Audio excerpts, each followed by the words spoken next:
Hello and welcome to A&M 2020. It looks like there's a good lineup of speakers for you, and my name is Dr. Saeid Mushtagh. I'm an ashbatic doctor, and today I'm going to be talking to you about concussions and, more importantly, their darker cousins, post-concussive syndrome. And basically, I'm gonna give you an overview of the talk. It's going to be we're going to hit a few definitions of what concussions are, what is PCS, what are the symptoms, whether it's the MSK symptoms, the cranial nerve symptoms, some of the cognitive aspects of the brain, changes that happens. We'll look some at the pathophysiology of the disease itself, the cellular changes, the hormonal changes, the HPA axis dysfunction that happens post-concussion. And then hopefully I'll give you some first line interventions in terms of some of the things that I've seen in my own practice that have been useful, and some of the things that are basically there's a good scientific research behind it. I'll try and as much research in there. I've put the references in the slide, so you can definitely go in and take a look at it. And then I'll touch base on some of the new frontiers in terms of some of the diagnostic frontiers in terms of looking at electronic aspects of the brain, manipulating the brain electronically with photomodulation or pulse EMF, and specific cognitive training that we can do.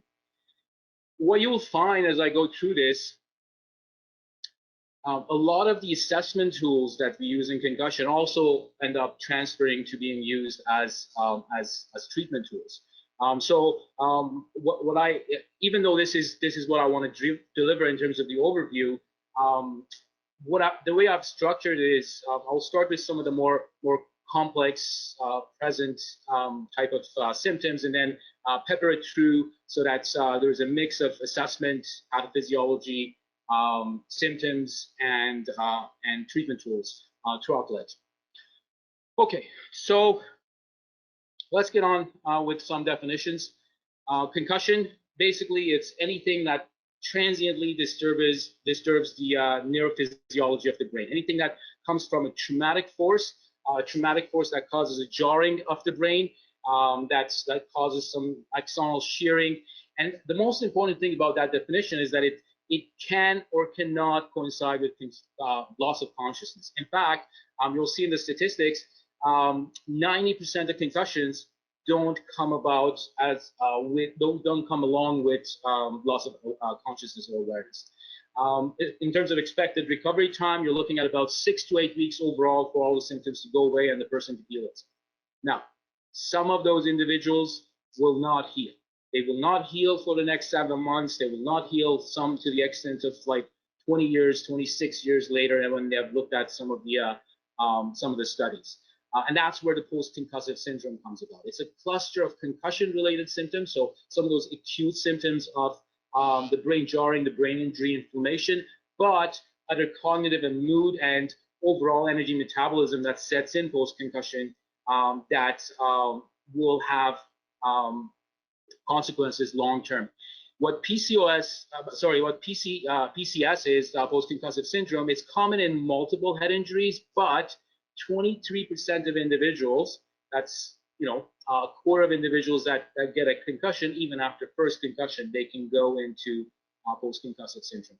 There's some genetic correlation with that. There is some pathophysiology as far as level of present inflammation at a time of concussion correlated with that, but that's the reality. A quarter of people with concussion will move into a post-concussive syndrome.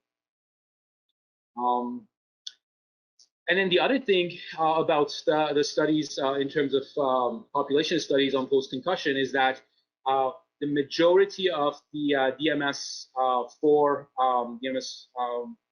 criteria for diagnosing concussion is favoring severe concussion as opposed to mild traumatic brain injuries. Concussion affects roughly about 20% of individuals under the age of 18. That number is higher the younger the person is, as they're trying to find their balance and mobility, and their somatosensory network develops and their proprioception develops. But 10 out of every 100 kids under the age of 4 will have had sustained concussion. 72 out of 1,000 5 to 12-year-olds, 60 out of 13 to 17-year-olds. It declines between the ages of 20 and 65, but then elderly, because of loss of mobility, loss of gait and balance, they start having more incidents of concussion as well. So this is really important in actually younger adults, but the effects kind of correlates and builds up as you get older. In states, and these stats are from the United States, there's 5.3 million people currently on concussion brain injury related disability. There's 200% increase in 14 to concussions in the ages of 14 to 19 because of sports injuries. 90% of concussions don't involve loss of consciousness. I mentioned this. I really want to draw this close because there's an overwhelming lack of a lot of doctors are missing diagnosis of concussions post impact. What else? Cumulative concussions are shown to increase catastrophic head injuries leading to permanent neurological disability. 39% of the individuals that get one concussion are more likely. You'll see in PCS there is this increased statistical correlation with second and third head injuries. And this is the sad statistic. 60% of the concussions and mild traumatic brain injuries suffered in car accidents go undiagnosed and untreated, mainly because there is this misconception that there's got to be a loss of consciousness for it to be a concussion. So what are symptoms and sequelae of mild TBIs? The initial aspects are a lot of MSK and cardiovascular changes. So you get a lot of headaches that are related to muscle contractions, headaches that are related to cranial nerve changes, headaches that are secondary to the neck injury misalignments, the hypertonicity of the sternocleidomastoid mastoid or trapezius, headaches that are secondary to TMJ dysfunction. You get migraine problems, the migraines, and then so those would be the physical aspects of the MSK aspects of the headaches, and then you get a change in the hemodynamic of the brain to the extent that you get migraines, cardiovascular related cluster headaches, you get neuralgias mainly from the trigeminal nerve, and in some more traumatic events, you get hemorrhagic subdural and epidural hematomas. And one of the key characteristics of a lot of these headaches is that they are associated with low cerebrospinal fluid pressure syndrome, which is what we'll see is one of the pathophysiologies of concussion associated with post-concussive syndrome. So these are some of the main symptoms, and the next group of symptoms. So most of those come in the acute concussion stage. They're clear. They're like headaches is the number one symptom that's associated with concussion. Most individuals experience it. Not to say that all they do. Some don't. And when they don't and they're symptomatic, the next group of symptoms that are dominant are symptoms related to cranial nerve dysfunction. Those would be mainly the oculomotor dysfunction. Just think of the cranial nerve one, what do you call it? The optic nerve sitting in the center of the brain, extending towards the back, and the brain is all around it. If you jar this system, the very first thing that gets jarred and takes the brunt of that quick motion is the optic nerve and the oculomotor nerves and that entire system. So there's a lot of oculomotor, trochlear, and abducens dysfunctions post-concussion. That's where you see the changes in balance and gait, and as soon as the person does anything that involves fixing their gaze on an object distance, they start getting dizziness. You also get vestibulocochlear related dysfunctions. But what's really important here, and this is something that happens in all patients, is the vagus nerve, the cranial nerve 10 dysfunction. This is the vagus nerve is regulating basically the rhythm of your parasympathetic nerves, digestion, respiration. It's got synapses to your heart that actually regulates the rhythm of the heart.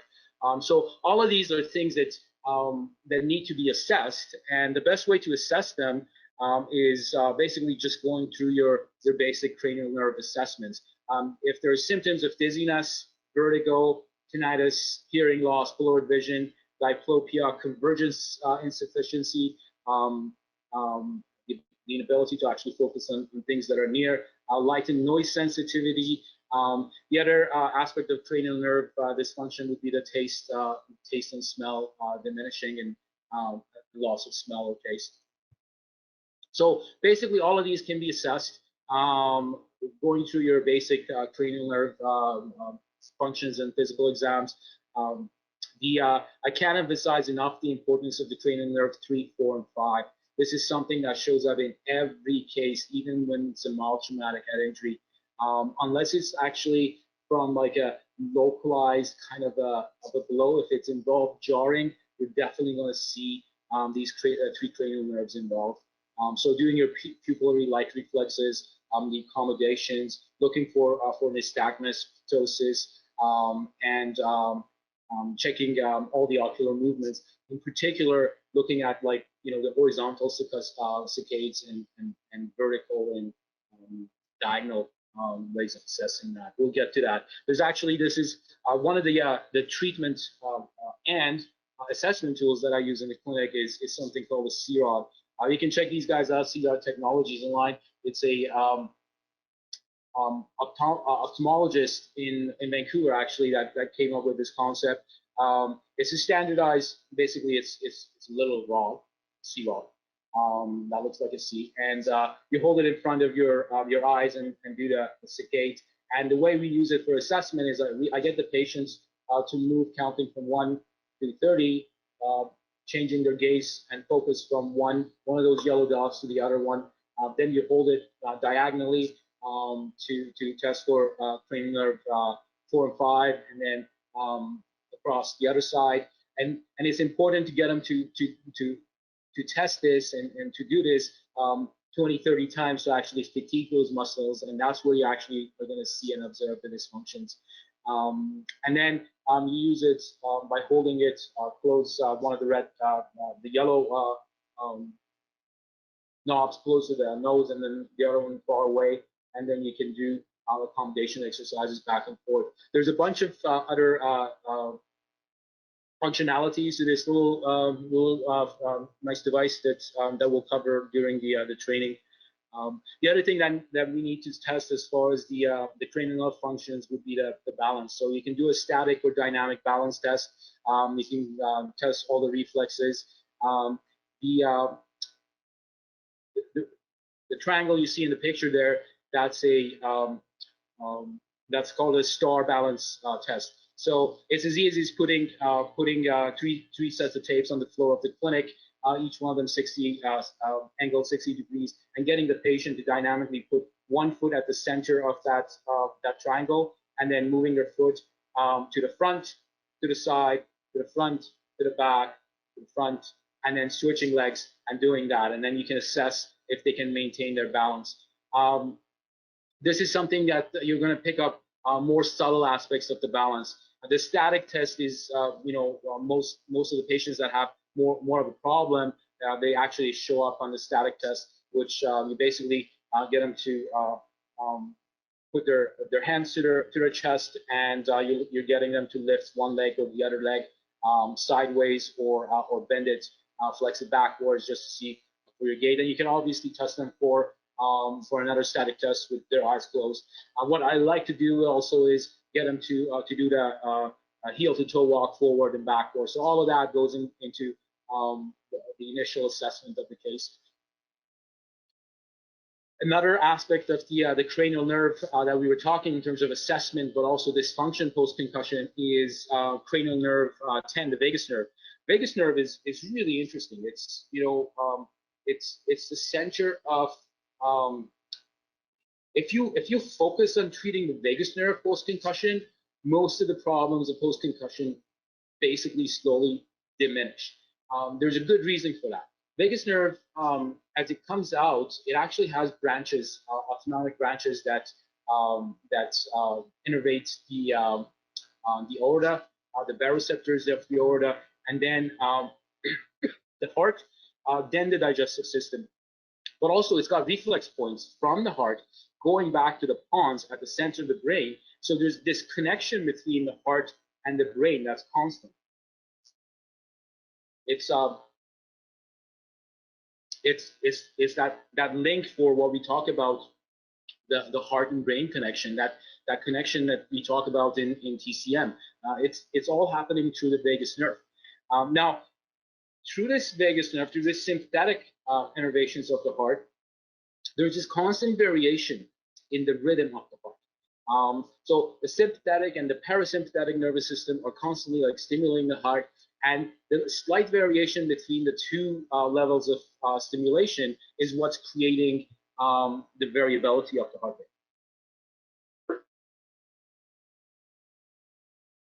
In concussion, especially in the acute stages, what happens is that there is a decrease in that heart rate variability. So let's say if the heartbeat is like 1 second, 1.1 millisecond, 1.2, and then drops down to 1.1, 0.9, and keeps coming up, it's got this nice sinus wave pattern of variability. Post concussion, the variability decreases. It's as if you're taking this string and pulling it so that the variability curve starts becoming less.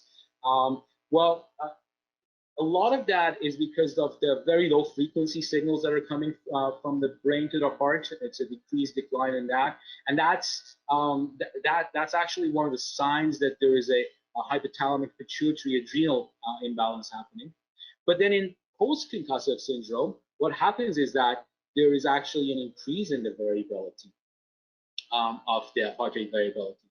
Now, heart rate variability is considered the #1 indicator of health. It doesn't matter what it is, whether you got, let's say, inflammation, whether you got cancer, whether you got a cut on your finger, or you got a concussion. It's one of the first things that changes. It's what's beautiful about it is the more I personally think about it and I work with it, it reminds me of the TCM pulses, the yin pulses and the yang pulses, the liver pulses, the heart and the lung.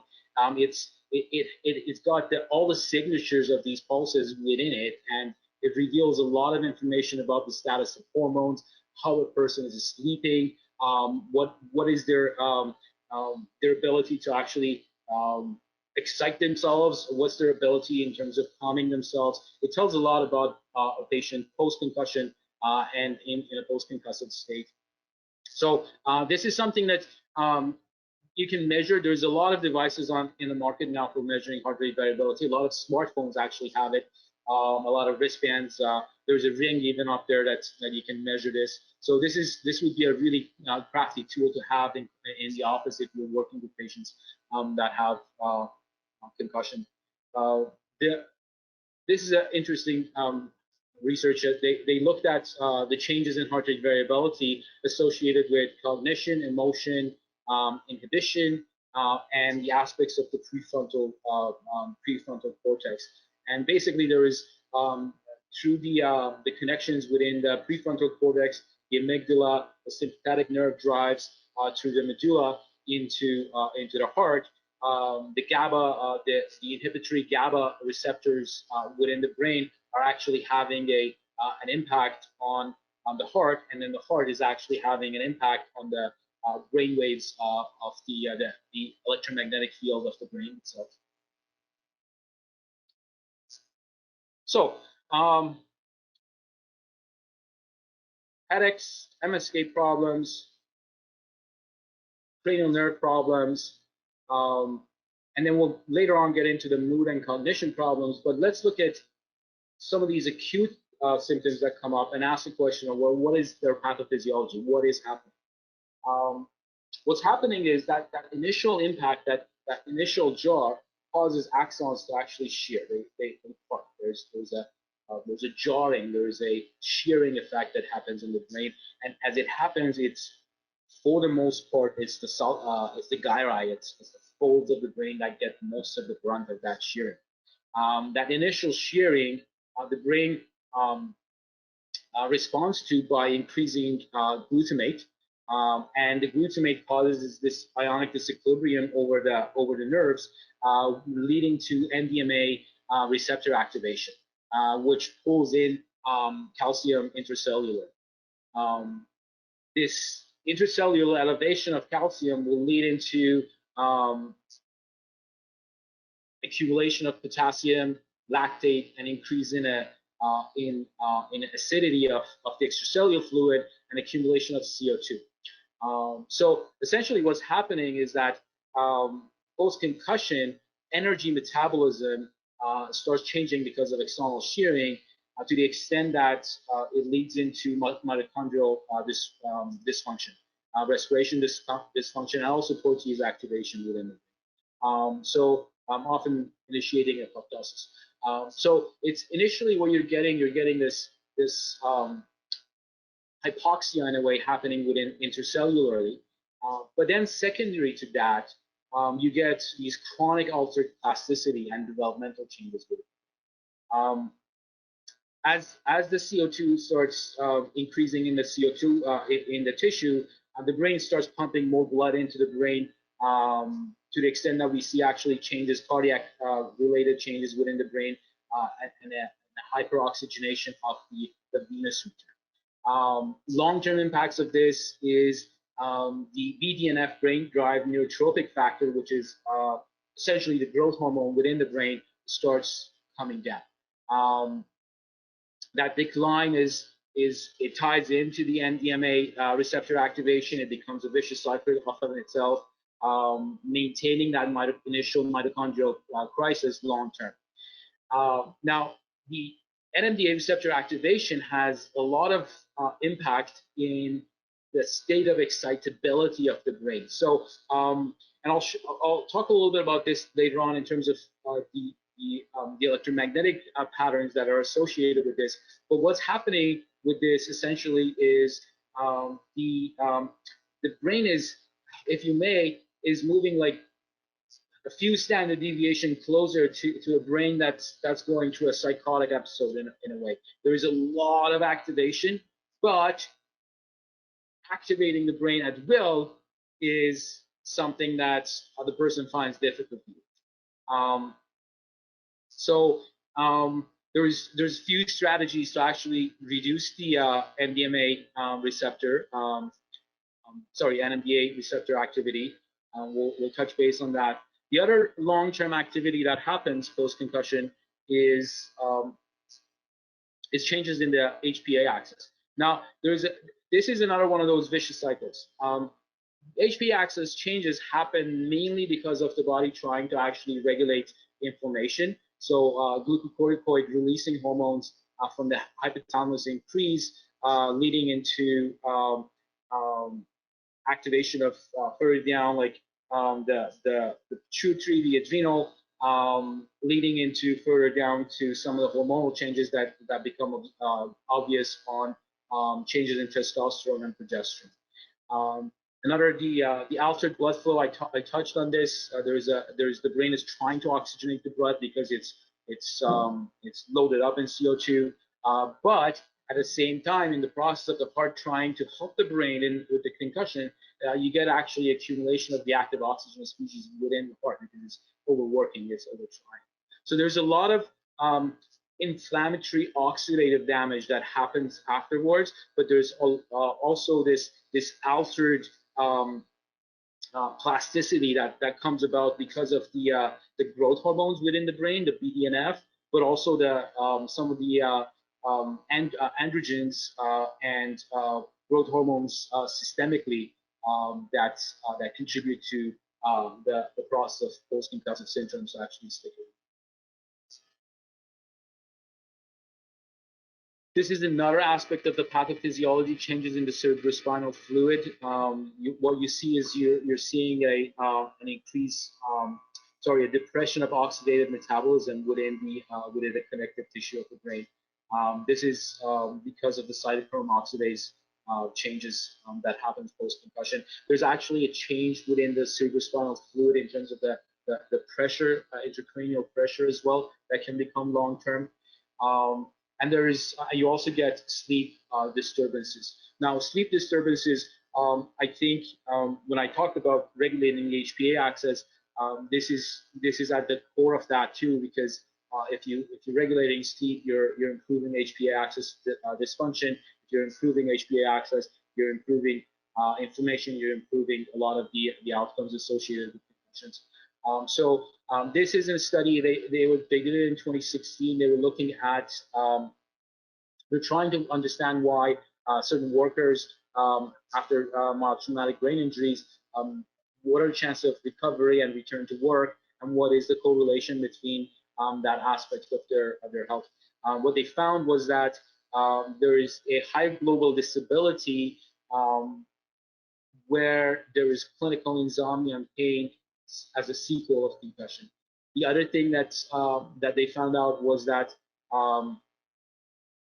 previous confounders like psychological status of depression actually were not correlated with significantly to the adjustment period after concussion. So the insomnia is basically the only correlation. There's a typo there. There's a covariant associated with greater odds of work disability. So the changes that happens within the brain, self-regulation, the decline in serotonergic receptors, the increase in NMDA receptors will lead into sleep problems. There's sometimes a decline in melatonin as well. You can see that in hormone tests. What they're suggesting is that these results highlight clinical focus on addressing insomnia post-traumatic, post-mild traumatic brain injuries. Another study was done in 2019. This was also on sleep. Yeah. Something's interacting with this. Is this giving off some sort of signal, Wi-Fi, or a text or something? Yeah. Or just yeah, we can start. Yeah, just disconnect it from any sort of internet. I'll make it. Yeah, I feel like I'm picking up something. Airplane mode. Yeah.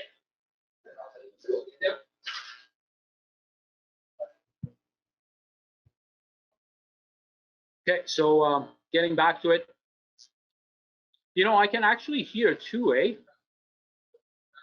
Was it? Yeah. Okay.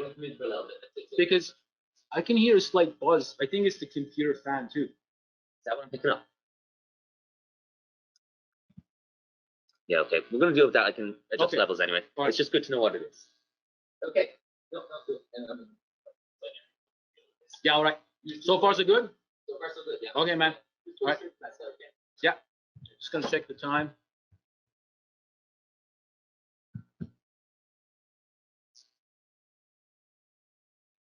Okay, so this is another study with concussion. It was done in 2019.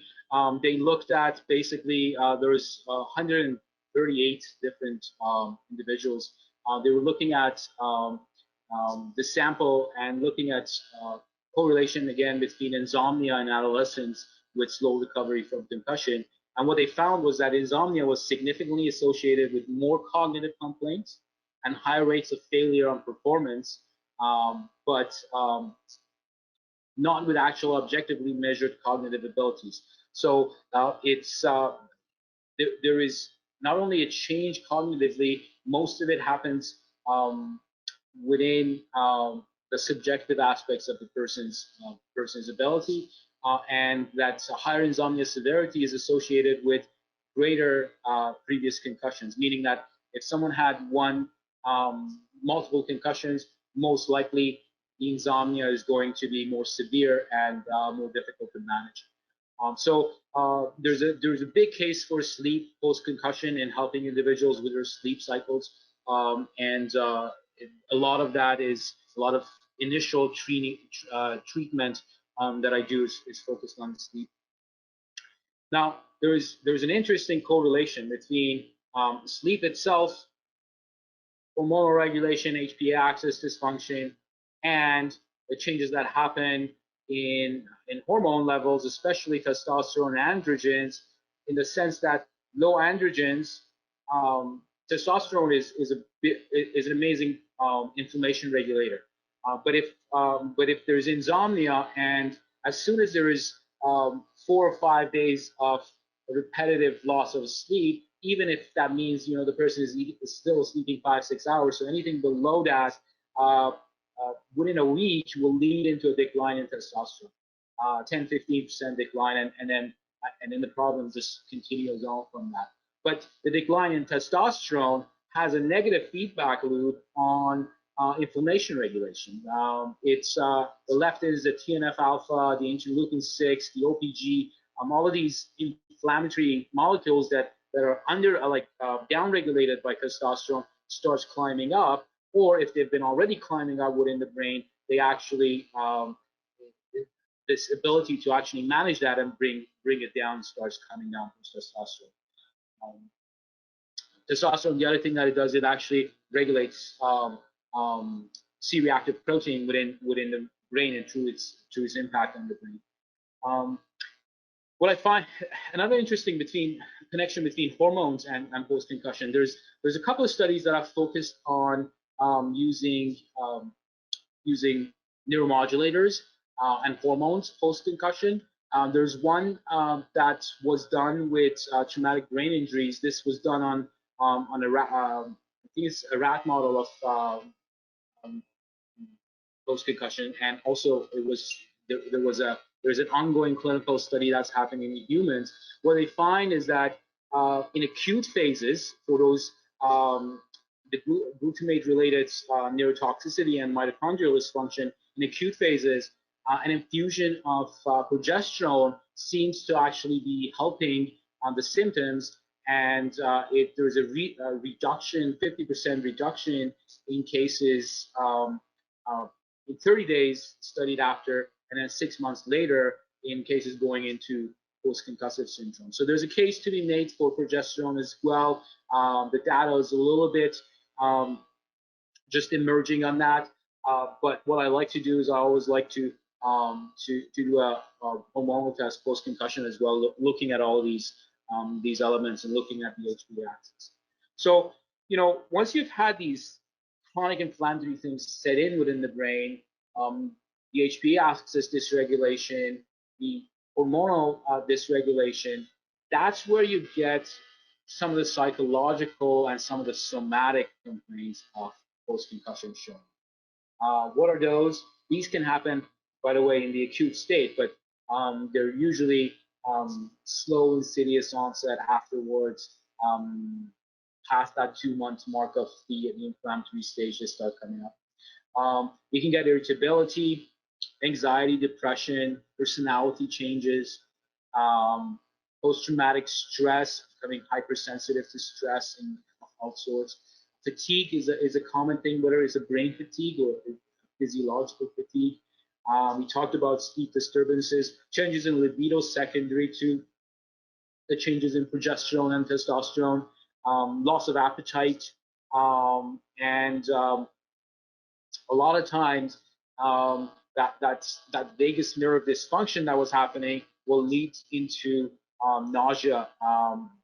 This can be an initial symptom, but when it lasts past 2 months, it's an indication of the cranial nerve stem dysfunction, vagus nerve involvement.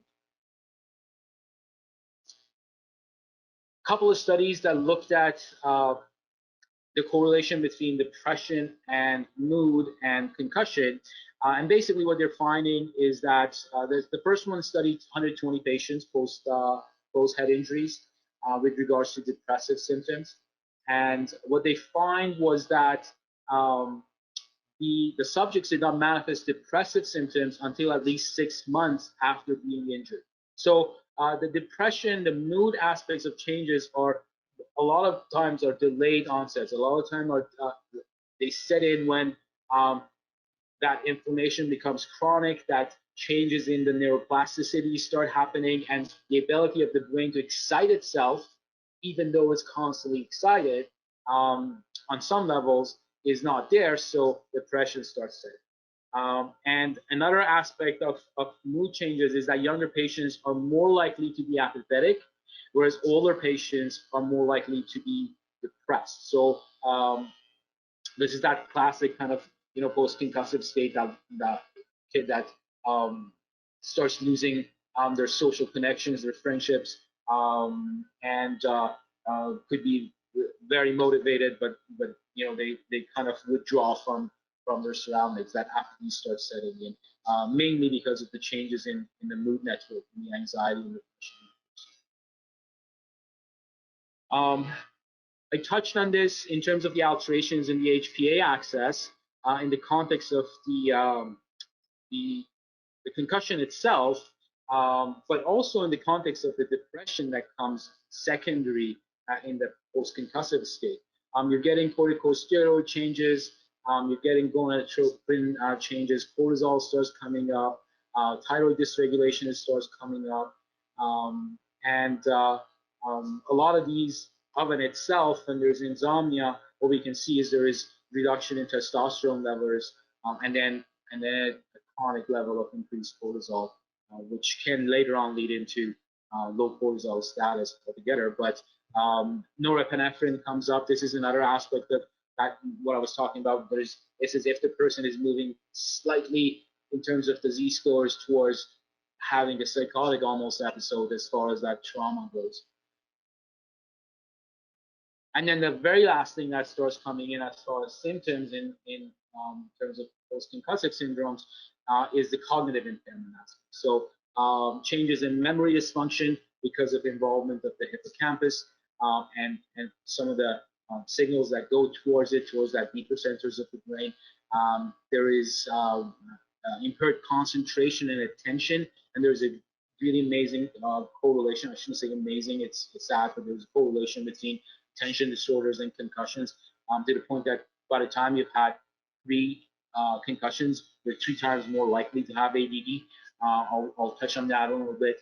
And then there is a slowing of reaction time and slowing of information processing.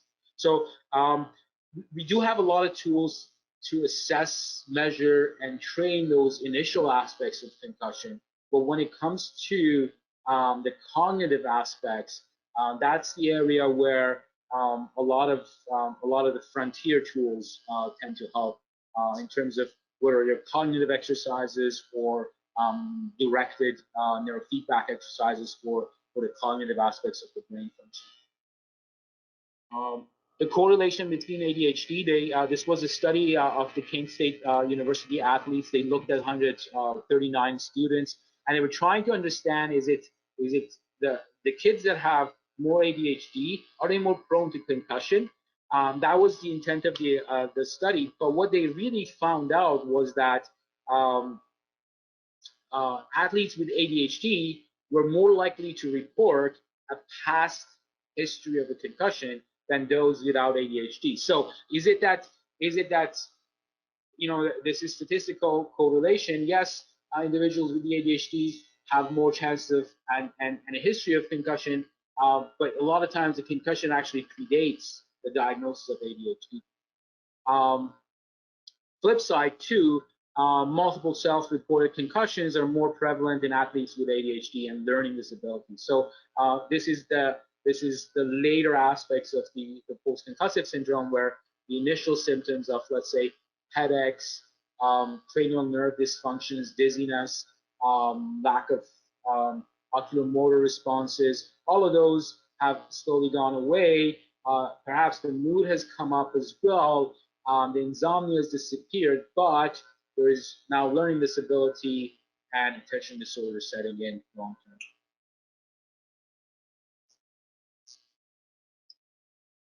Okay, so let's look at some of these cognitive aspects of the change, post-concussion, from a network understanding of the brain. What's really happening post-concussion? Like the information has come up, the excitability of the brain has come up, but the information has gone down, and now that hyperexcitability plus low excitability for task-oriented attention is there.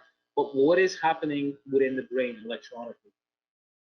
One way to look at that is there's been a huge shift in the way that we actually look at the brain anatomically. In the past, the idea was that, okay, here is the brain. It's got Brodmann areas. It's got 52 Brodmann areas on each side of the brain. We can anatomically see them because of the folds of the brain. And there's been a lot of studies done looking at them, the prefrontal areas that are regulating cognitive aspects of behavior, emotional aspects of the behavior. There is the temporal aspects of attention and focus. There is the parietal parts of the brain that are involved in proprioception and in muscle movement, and there's the occipital parts that are regulating vision and whatnot. But that's a very simplistic way of looking at it. The more advanced models of brain that we are looking at are showing us that things are different than what they look anatomically. In fact, a lot of these Brodmann areas that are basically perfect slices where the folds of the brain are adjacent parts of the brain are actually one and all in terms of their function. And if you're looking at the brain as a whole, essentially what you're seeing is you're seeing 3 different networks, and each one of these networks is subdivided into other networks. What are the networks? The first network is the default network. So what you'll see here, the default network itself is arranged into the somatosensory network, the visual network, and the default network as being as part of that. So these 3 together comprise these 3 together add up to the default network. This is basically the receptive aspects of the brain. What is happening is that the brain is taking in information through this, and then the next level of organization is the salience network. Salient network is part of the attention network, dorsal attention network and ventral attention network, that allow us to say that which is important right now. Salience, that's literally what it means. And then the salience network then recruits the executive function network or the control networks to actually do action. So to give you an example, is you're driving in a car, your default networks see someone jump in front of the car, and your salient network says, whoa, guy in front of the car. And then it recruits the executive function network to press on the brake and lift off the gas. So essentially, every other aspects of brain functioning is happening within these 3 networks. And if you look at the salience network, the salient network is at the center and the core of a lot of attention-related symptoms post-concussion, and the default network is at the center of a lot of the cranial nerve and then hyperactivity of the brain that's happening. Interestingly, what you see is these areas of folds of the brain where anatomically they were separated, actually are functionally closed because the brain is literally organizing itself into folds so they can fit more and more neurons that are next to each other and they can communicate with each other. But also because electrical activity of the brain is leading into this electromagnetic wave pattern, it's important for these regions of the brain to actually be in sync in their electrical activity so that the wave pattern that's generated is coherent within the networks that they are falling into. This is pretty cool. So this is a functional MRI look at the brain during tasks. What it's identifying is prefrontal and occipital regions of the brain that are called, collectively they call them the rich club. These are regions, foci within the brain that pitch into multiple functionalities within the salient network, within the default network, and within the executive function network.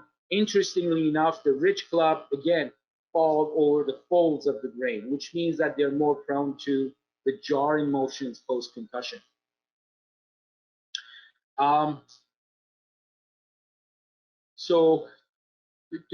And then the last thing that happens here is changes within the executive function network. So self-awareness, inhibition, nonverbal working memory, verbal working memory, emotional self-regulation. self-motivation, planning, and problem solving, all of which are the sequels and the cognitive aspects of post-concussion that sets in 5, 6, 7 months later after the concussion. None of these you would see initially.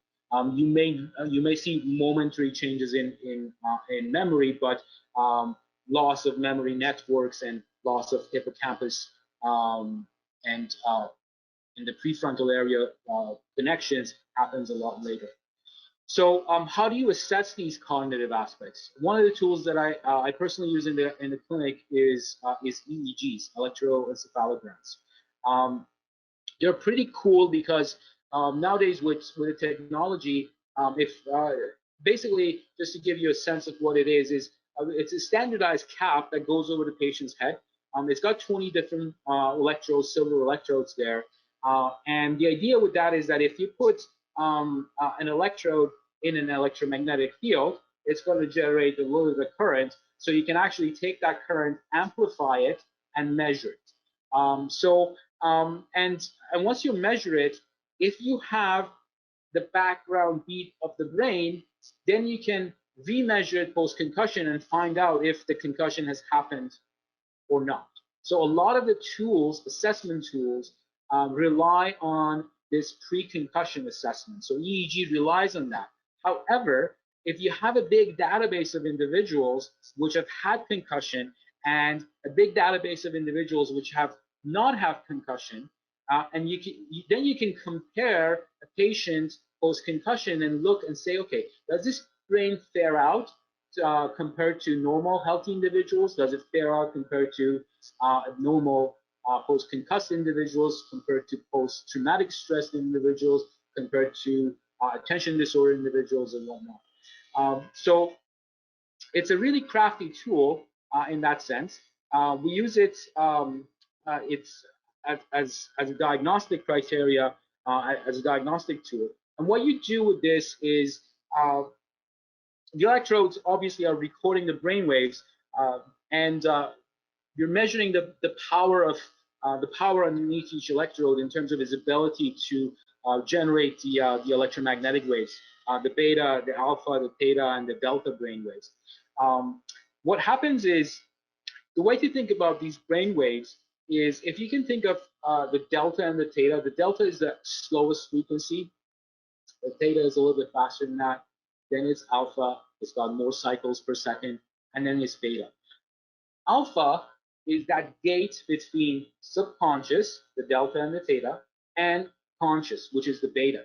So, you know, what they say is, they talk about the power of the brain. A lot of it is happening within the subconscious. Well, that's true. There's these 0 to 4 hertz frequencies, or 4 to 8 hertz frequencies. They're dominant in EEGs, and these are the frequencies that are associated with background brainwave activities. They're associated with parasympathetic activity, hormonal activity. The theta itself is associated with creativity and learned activity. So when you're driving and you're thinking of multiple other things, but the part of the brain that's doing the driving, which is the learned activity or biking, is running on theta. And then you get alpha, which is this default network. The brain is constantly just receiving information. That's what you do when you do meditation. You sit down and you meditate. You allow for your perception to actually be present without engaging. As soon as you engage on it, what happens is that you activate beta. So post-concussion, what happens is delta goes up, theta goes up, beta goes up. All of these go up. What's happening is the delta and theta, boom, coming up. The background brainwave activities are coming up. The excitability, background excitability is coming up, but beta is also coming out. Why? Because the somatosensory network is hyperactive. There's pain happening. Why? Because the hemodynamic of the brain has changed. Why? Because the person is not sleeping anymore, so the parasympathetic nervous system is not happening. So they're in the sympathetic dominant state. So you can see these changes post-concussion on EEG, which is pretty cool to measure and know. And the way you measure that is it's like a z-score analysis. Is you're recording and analyzing the patient's power of EEG compared to that standardized databases, and you flank out and you say, okay, well, things that are above and beyond -2 standard deviation, these are anomalies. And if they're anomalies, then you can actually, using the cap, you can pinpoint which broadening areas, which networks are they coming from, and then you can assess the patient and say they are more likely to have these types of cognitive deficits and dysfunctions because of their network function. A really crafty tool for assessment is a concussion index. This is by a group down in California, Applied Neuroscience. They have a database of 800 individuals post-concussion and a database of 800 individuals, healthy individuals, all within the two-year range. So you can actually take someone and you can compare their ventral attention network or dorsal attention network. The ventral attention network is the attention network that deals with involuntary actions, and then the dorsal attention network is voluntary task-oriented attention. So you can look at that. You can look at their default network, mood network, executive function network, memory centers, language and anxiety networks, and you can assess and say, okay, what are the chances of this event having left a concussion marker within the brain? Another powerful assessment tool. This is something that if you're dealing with concussions, I think it's you can open up an account online. It's not a huge way. It's a very easy way of getting it without big investments. You can open an account with Impact. What they're offering is that they're offering immediate post-concussion assessment using cognitive testing. So this is where they test your memory networks using computerized models. So the patient signs in. You sign in on your side. You create a test for them. You email the test, and they can actually sign in at home and take the test on computer. And what it's testing is testing for reaction time. So it's got a lot of go, no go kind of symptoms where it flashes a red dot and a green dot, and you're supposed to say, okay, well, hey, click spacebar when it's green. Don't click the spacebar when it's red. And then random boxes are presented on the computer, and you're sitting there when you're actually taking the test. Or they flash different a sequence of words, and you're expected to memorize it, or shapes that you're expected to memorize. So it's the cool thing about it is that they originally they designed this for football players, and some of them were trying to cheat the test in order to actually take more time off. But there's a symptom questionnaire that goes along with it, and there is a time that it takes, like they measure the time for the entire test. So if you try to cheat it, actually it gives you a couple of indications that the person was intentionally manipulating the test. Super cool, because if you have someone's baseline, then you can test them post injury, and it only costs about $20-$30 to actually test someone and have access to the suit online. So it's definitely worthwhile getting and having if you work with a large base of clients, it's worthwhile offering them to have their baseline taken. If not, then you can still run post-injury tests, but it's not as accurate, because a reaction time is very personalized kind of a measure, or a cognitive measure. Memory is very personalized. So the same thing as EEG. It's even though you're with EEG, you're measuring the background brainwave activities the same way you would measure the heart EKG. You're looking at electrical function, but electrical function is personalized. So that's why when you're measuring things, you go with that 2 standard deviation and look at outliers. But as a matter of fact, like just yesterday, I had a patient that they came in, we done an EEG, and we looked at him, and I was like, it's not a concussion. The fellow had his EEG done in Australia a few years in 2018. So we were able to actually get that file and then compare their EEG pre and post concussion, and boom, there was 1.5 standard deviation in delta, theta, and beta. What is that? That's definitely signatures of concussion. So this is another tool. Impact is what I like this for. Is I like for monitoring recovery. So you don't have to bring the patient in. You can send them tests. You can send them like 2-week, 4-week, 8 weeks tests, and as a way of that, you can measure their recovery. And The cool thing about it is that it's a half an hour, 45-minute test. Again, the assessment tool is also a treatment tool. So when they sit there, they engage their memory networks, they engage the reaction networks. It actually improves and creates a better outcome within the brain. Lessons in exercise neurobiology. There is a big thing to be said for exercise post-concussion. But the main point of that is that it's necessary and it needs to be individualized.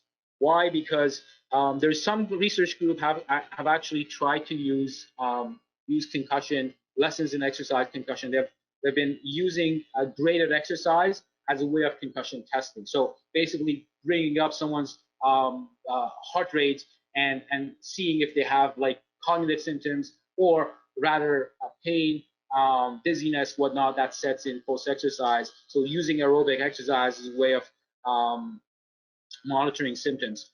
But invariably, what has been shown is that exercise helps recovery in concussion, and it helps that regardless of the type of exercise you do, but the structure of it is really important in terms of getting the patient to exercise all the way to the point of triggering changes, but not necessarily triggering symptoms.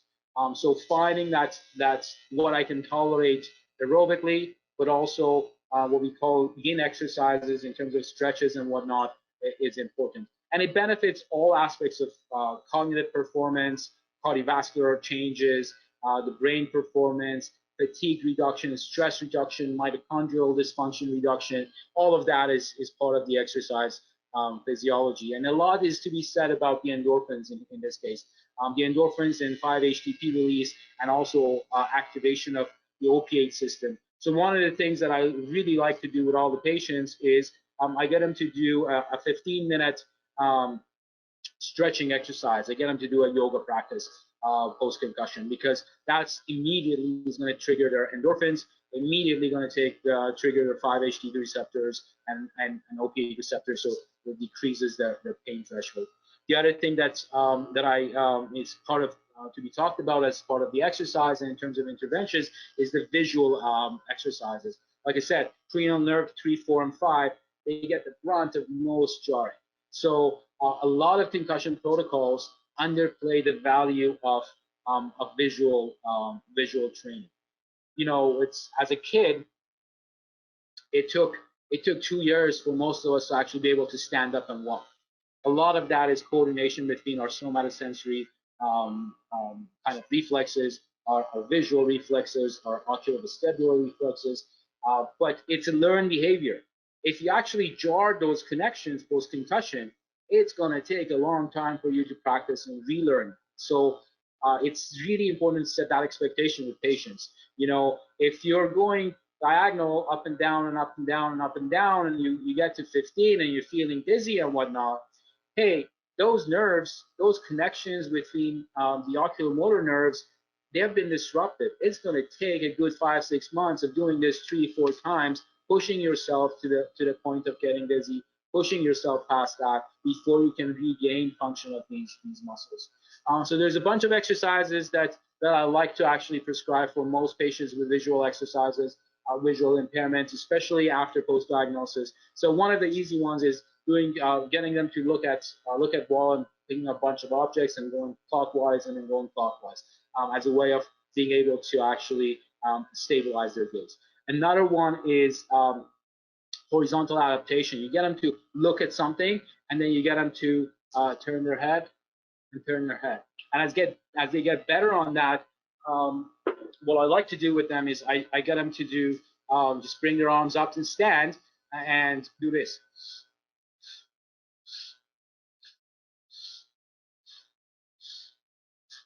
Inhale, exhale, while stabilizing your gaze and moving side to side completely. It's amazing. Within a couple of times of doing that, most patients with concussion and post-concussion, they'll start losing the ability to maintain their eyes. So that's one of the later exercises I give them. So eye saccade exercises, getting the head to move vertically horizontally, vertically, and then diagonally. 30 times each, 4 or 5 times a day. Getting them to play with like toss a ball, keep their head, toss a ball, catch it, toss a ball, catch it, as a way of being able to follow and track. For convergence efficiency, the Pedula's cube is really awesome. That's the two cubes where you can actually see one color ahead, forward, and then you can play with your focus to be able to actually see the cube from another angle. That's something that I get the patients to do. Following a metronome is another way of getting them to actually go back and forth. The 2-time exercises for the convergence. All of these, by the way, are things that you can do with C-Rod. It's a $26 rod that I definitely recommend you to look at. You can do the back and forth with the C-Rod. You can do the accommodation. You can hold the C-Rod. I wish I brought one here. You can get the C-Rod and you can move it left and right and get the eyes to actually follow the following dot. So one of them is close to you, the other one is doing this. And what I like about it, you can do all of these exercises with your thumbs, obviously, but what I like about this is that the distance is standardized. So initially you get them to do the exercise, and you get them then to move it closer and closer, so the extent of the eye exercise becomes more and more with each motion. Okay, so herbs, supplements, and drugs, what to do and what not to do. The bulk of the herbs that I use are initially to actually help with the sleep. Because again, if you get HPA axis, dysregulation control, a lot of other things fall into place. So things like valerian, passion flower, hypericum. Hypericum is pretty good because of the anti-inflammatory aspects as well. Chamomile, California poppy, hops, avena, skullcap, blue vervain, white vervain, lemon balm, linden, kava, all of these, depending on the case presentation. GABA is really useful. L-theanine is useful. Glycine, I get them to do a jello at nighttime because glycine is high in jello. Tryptophan, B complexes, 5-HTP, and melatonin. All of these become useful. Niacinamide for that hyperexcitability of the brain becomes useful. Calcium, magnesium, again for that hyperexcitability. One of the key things with this is there's actually a study, 2010 study, that looked at ACE inhibitors and motor deficits. ACE inhibitors actually reduce substance P, which worsens motor outcomes post-concussion. So definitely, if I look at the prescription rate, if they're on an ACE inhibitor, that's one of the things I actually wean them off. Another cool thing is looking at the changes with the heart rate variability that happens post concussion. We already the research is coming up on that, but as naturopathic doctors, we have a good understanding of the heart and the shen, the brain connection, and the sleep patterns generally that present post concussion. You can narrow them down to 2 patterns. One is where there is a heart chi deficiency, so there is the person who's got fear, anxiety, worry. And An is a really cool formula for that. It's a bunch of sedative herbs that are non-habit forming. And then for the liver blood deficiency, where there is irritability, overthinking, indecision, is the Ziziphus formula that works really well as well. So those are a couple TCM herbs to keep in mind. Another thing in terms of intervention that I like to get every single patient to do is heart rate variability training. Remember, during concussion, heart rate variability declines. Post-concussion, heart rate variability increases. So there's a change in the variability of heart rate. What is the best way to actually get that under control is using the vagus nerve to actually go into that cycle of breath, heart, brain connection, and using the vagus nerve as a way of activating that. So essentially, when you sit down and you breathe,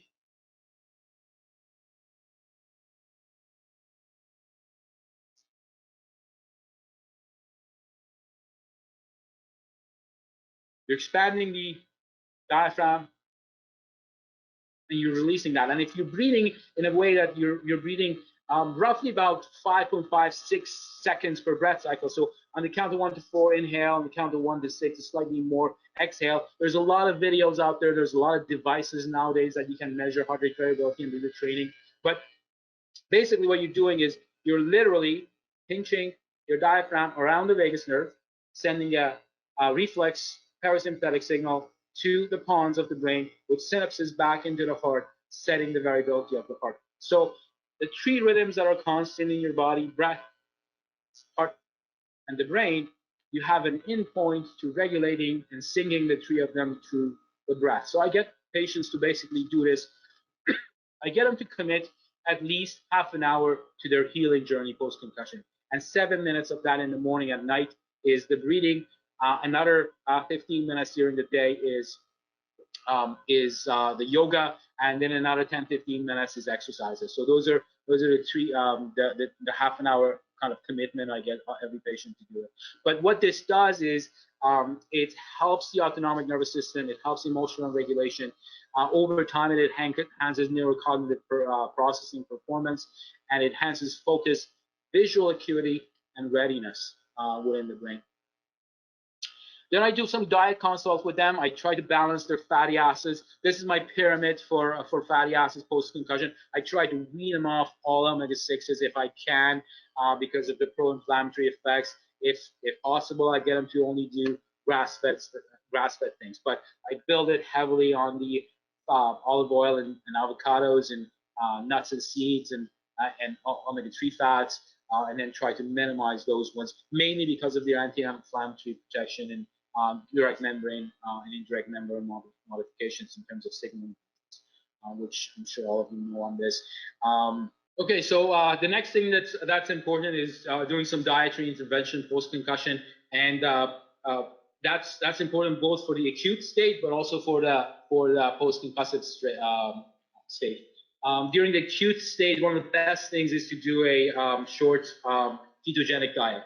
Ketone bodies are going to be protective against inflammation within the brain. So weaning them off all grains, all processed sugars and carbs, and building the diet mostly towards fat, protein, and complex carbohydrates, mainly from root vegetables and vegetables. That's one of the short-term strategies that we use in the clinic. Another thing is basically modifying their diet so that you're reducing the omega-6s and 9s mainly from animal sources. So this is kind of my fat pyramid post-concussion, heavy on vegetable fats, nuts and seeds, some fish, and very little of the dairy and the meat and whatnot, as a way of aiding the polyunsaturated fatty acids rising within the brain, triggering anti-inflammatory reactions, triggering direct membrane modification, triggering that signaling pathways that lead into hyperexcitability of the brain. Curcumin, turmeric, this is a must with everything inflammation, and it's got neuroprotective action in pretty much all brain-related functions. Alzheimer's disease, tardive dyskinesia, major depression. It performs just as well as fluoxetine, epilepsy-related, any type of neurodegenerative diseases, neuropsychiatric disorders. So this is an anti-inflammatory must. Crocus sativus, this is another anti-inflammatory. It's I love it because it actually helps with the hormone changes, especially low testosterone. It helps with the sleep by triggering serotonin. It actually performs just as good as Zoloft, I think, in 3 antidepressant clinical trials. So it's super cool for the mood regulation aspects of the brain. What I get them to do is I get them to just basically take 100 milligrams of this. The studies have looked at the studies have looked at 1 gram used over 30 days. I like to dose a little bit more, so I get them to take 1 gram, brew it in 100 mils of water, and get them to take 5 mils with their tea, with their food, with their I don't know, shake, throw it on the rice, whatever you do with it. Just keep it in the diet as a way of using the anti-inflammatory and getting the benefits of that and the hormone regulation aspects of it.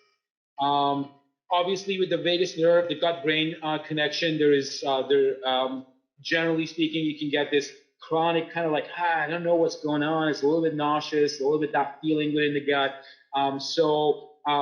Anything to modulate that. So probiotic food, probiotic roots and vegetables and prebiotics as a way of helping that connection, helping the digestive juices, sometimes enzymes and whatnot to deal with the low digestive acids.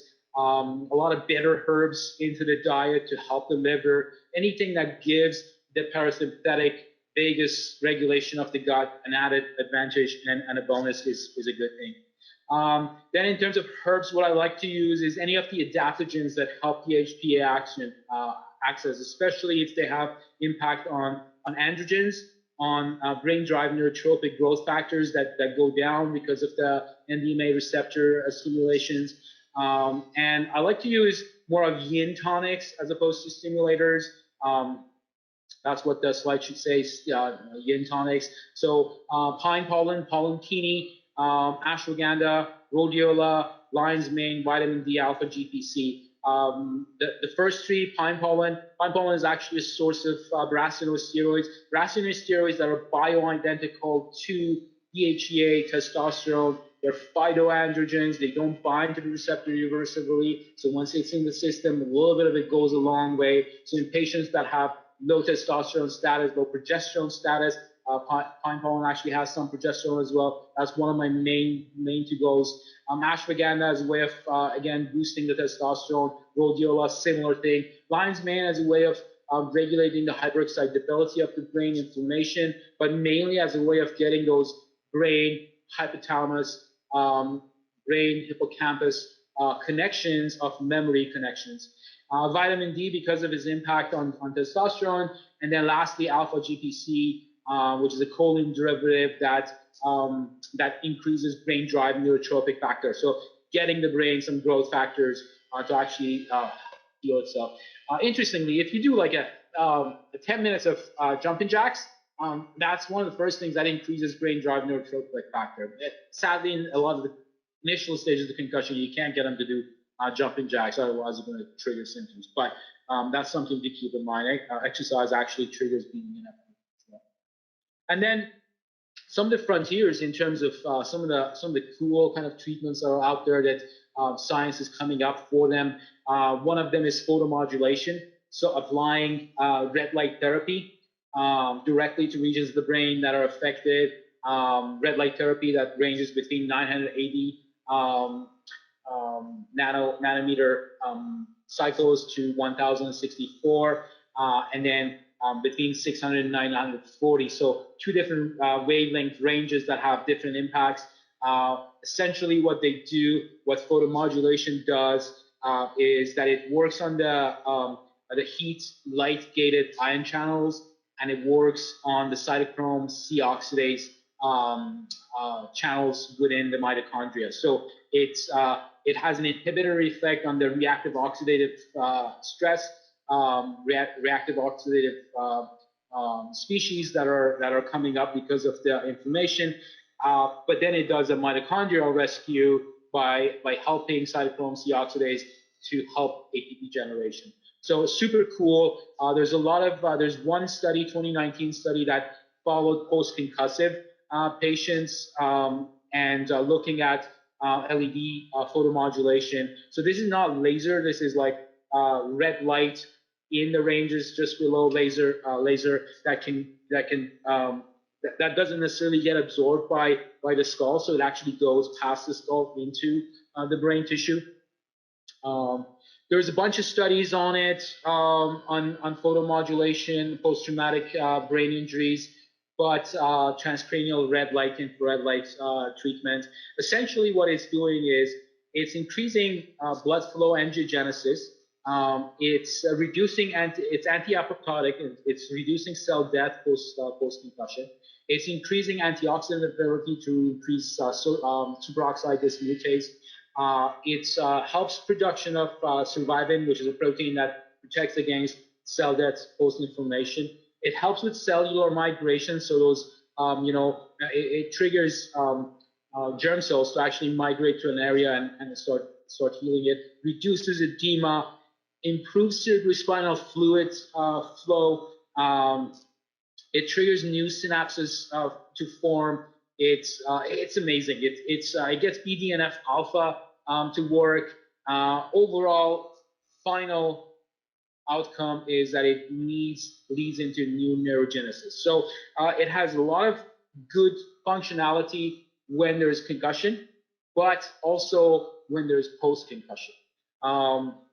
You need to do anywhere from 20 to 30 sessions before you actually see clear changes. But you can also use these with the MSK problems, with the tendon problems and whatnot. Which going back to that, there's I'm sure a lot of you might be doing Prolos and PRP for injection sizes, getting the inflammation under control. So combining that with the infrared over the tissue, not just transcranial, but just the tissue, is great.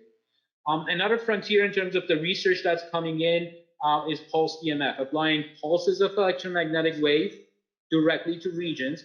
If you put pulse EMF anywhere on the body, it increases blood flow. It gets the red blood cells charged up on their external cell walls, so that they actually repel each other, so that they move better in microcirculation. But it also triggers Golgi apparatus. The Golgi apparatus that does the protein synthesis. So red light is triggering the endoplasmic reticulum in a way to make more RNA, and then pulse EMF triggers the Golgi apparatus to take that RNA and make more protein. So tissue regeneration is one of the things associated with pulse EMF. Another thing that pulse EMF does is that it reduces glutamate-induced exotoxicity, which is that kind of part of the pathophysiology of the concussion. It reduces interleukin beta as well. The research from pulse EMF goes back to NASA. What they were looking at back in the day when they were sending astronauts up into space was astronauts were coming back and they were having reduction in their bone density. So the idea was that they're away from the pulses of electromagnetic waves of the Earth. Therefore, the osteoblast activity is not happening the way it should, and also because of the being away from the electromagnetic, but from the gravitational force of the Earth, the gravitational forces were not there for these cells to actually take their guide for activity. So they started making masks that were generating pulses of EMF that they send the astronauts up into space with. But then that's where the research started, and they looked at the physiology of it. Different researchers just started picking it up and looking at, mouse models, rat models, animal models, and then humans. And essentially what it is now, what we know is that it doesn't matter what it is that you apply pulses of EMF, you're going to increase blood flow, you're going to increase you're going to reduce inflammation, and you're going to increase protein synthesis. In the brain, you're additionally going to reduce and impact the glutamate-induced toxicity. So pulse EMF is pretty cool. Now imagine if you have a way of figuring out which network got affected by the concussion, and then target pulses of EMF and light directly over those regions.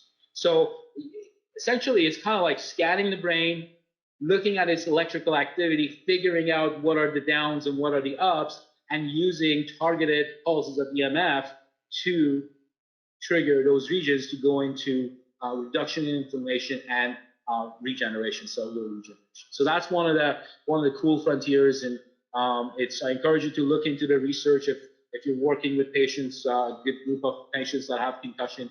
Another thing that's possible with looking at the brain EEG pathways and mapping the brain to figure out what are the changes in terms of the elevations and reductions in the brain waves, is you can actually target that with electroacupuncture as well. So let's say you're getting post concussion, those delta, theta, and the betas were elevated, but then now 2 months have passed and the deltas have actually dropped down, which is something that happens over prefrontal areas, and then the betas and whatnot have stayed high, and delta has stayed up in the occipital areas. So you can basically strand the dragon with your electroacupuncture needles in the front and the back, and put the cathode, the positive end, over the areas that are overstimulated, overactive,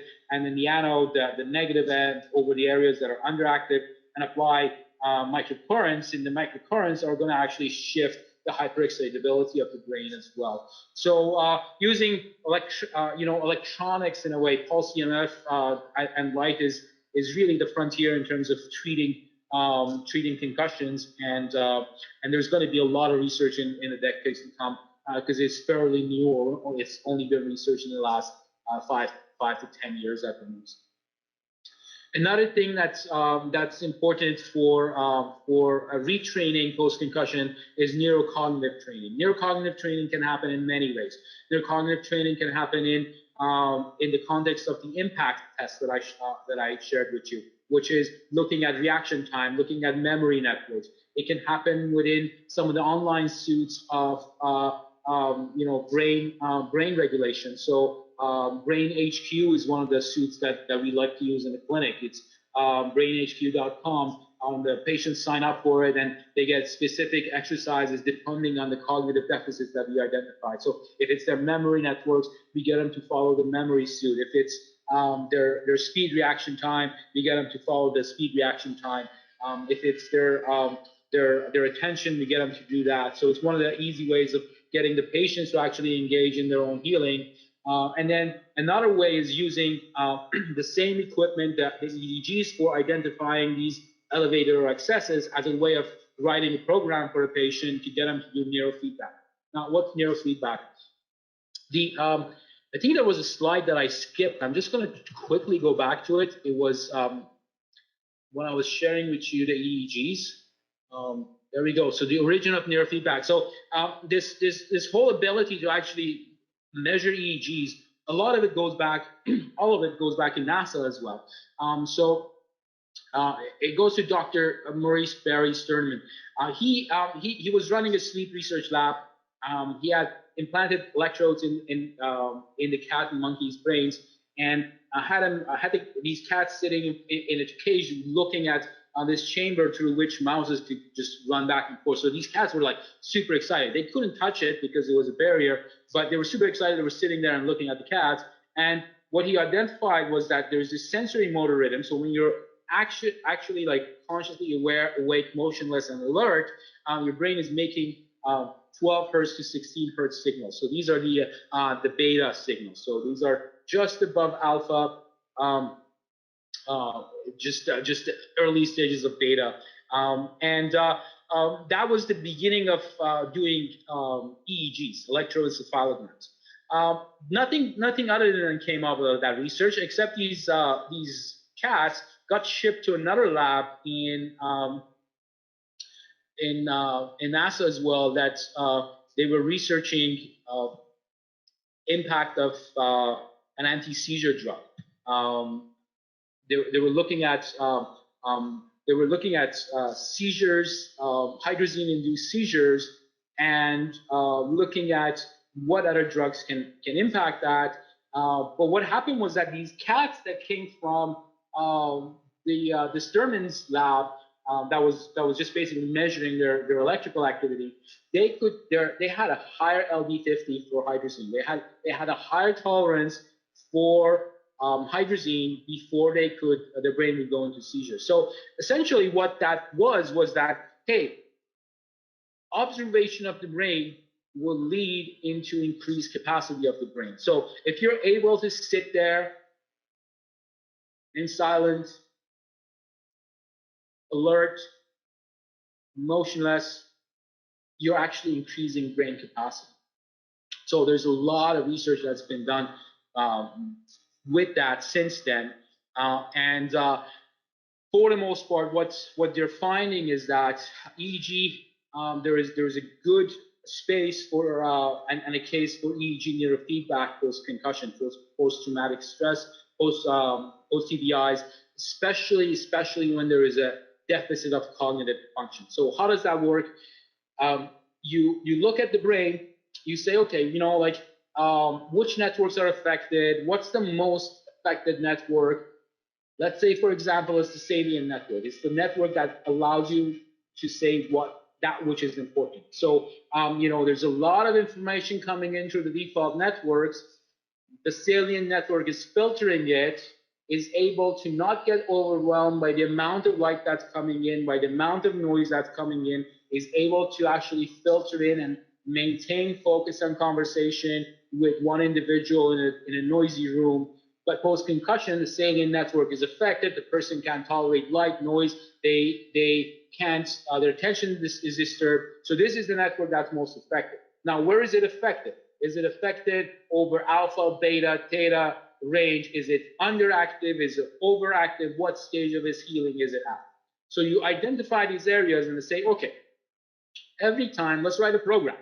Every time, as you're observing the brain, every time these underactive areas become a little bit more active, or every time these overactive areas move a little bit closer to that 2 standard deviation of the curve, give the person a positive feedback. What's that feedback? They're sitting in front of the computer, they're watching, for example, an airplane, going through the screen. Every time the brain is in tuned in the range that the program is decided, the airplane will go towards the target. Every time these underactives or overactives show up, the airplane will start steering away. So you're sitting there, motionless, attentive, observing your brain, getting positive and negative feedbacks about what it's doing, and in the process, you're rebuilding that network.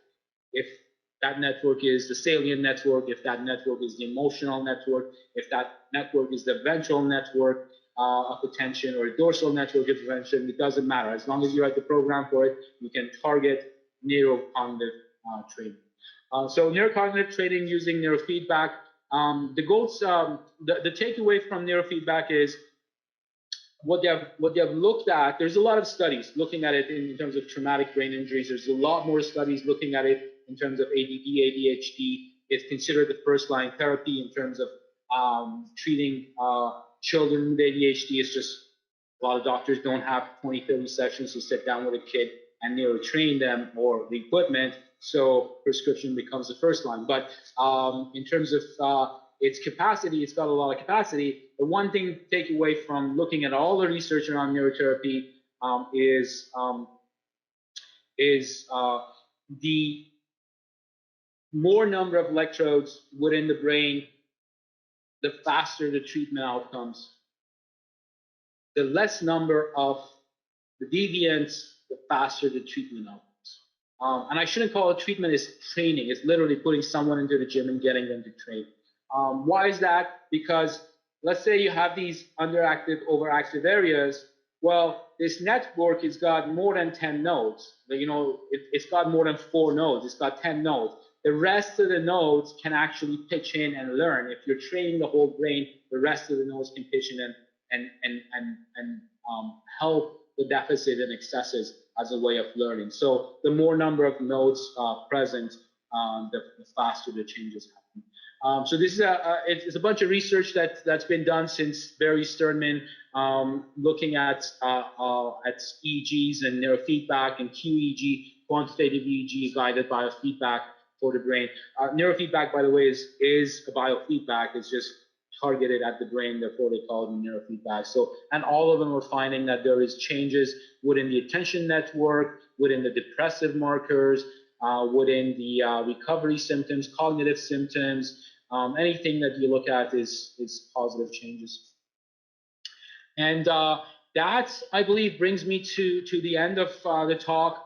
So I started by sharing with you some of the basic changes that happens post-concussion, looking at concussion versus post-concussion, looking at some of the statistics and how prevalent it is, and then looking at the symptomology and looking at some of the tools that we can use to address the acute stages of the disease, whether it's dealing with inflammation, whether it's dealing with the musculoskeletal changes, whether assessing it. And again, a lot of the assessment tools, like even that triangle, the star gait assessment, in itself becomes a treatment tool.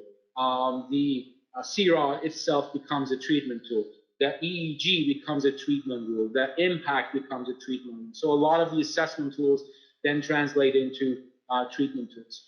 I hope I left you with some things to think about, some new ways of looking at concussions.